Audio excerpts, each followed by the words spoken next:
Ako kaya ang pasalamat nga naimbitahan ko ninyo.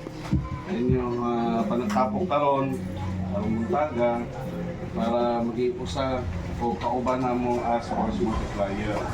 So, soon, ang Sunday, take out naman mo as force multiplier sa PS4, Coco force multiplier. Maglangkod na sa tibuok kagyan duro nga mga multipliers under sa PS1 to 10. So, kung force multiplier mo sa PS4, so dali na lang kayo maging force multiplier mo sa Coco. So, kini ang ato ang servisyo is voluntaryo man. We don't expect any return din sa ato ang servisyo. Wala tayong ginapangayo din kabaylo.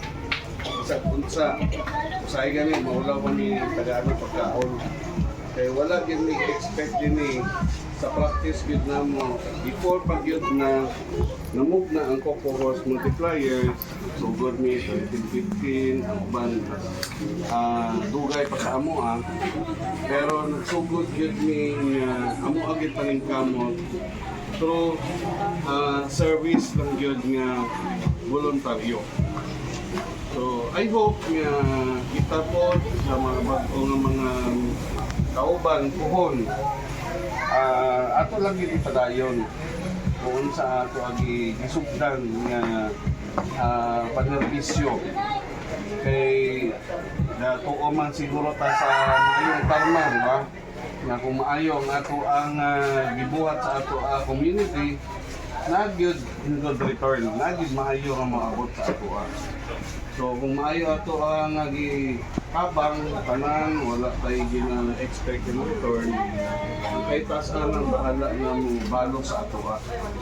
So sa gyapon mao nang practice sa Coco Force multipliers nga bisag rain or shine, bisag kadlawon, bisag unsa pa nga orasan, anytime gyud duty ang ato ang mapagsa.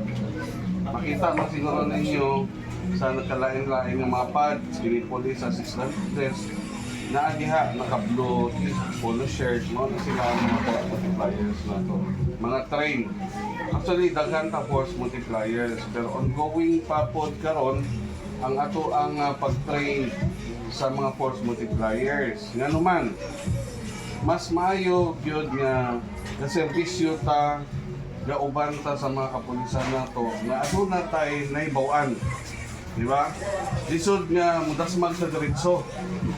Lisod gyud nga mo amba mo uban ta nga wa kay hanaw. So amo sa leadership nako nagsugod last year, ipanikamutan na mo gyud nga mag-undergo og training seminar ang tanang force multiplier. Kay diha man gyud ma tudlo sa ato tanan mga angay nato dapat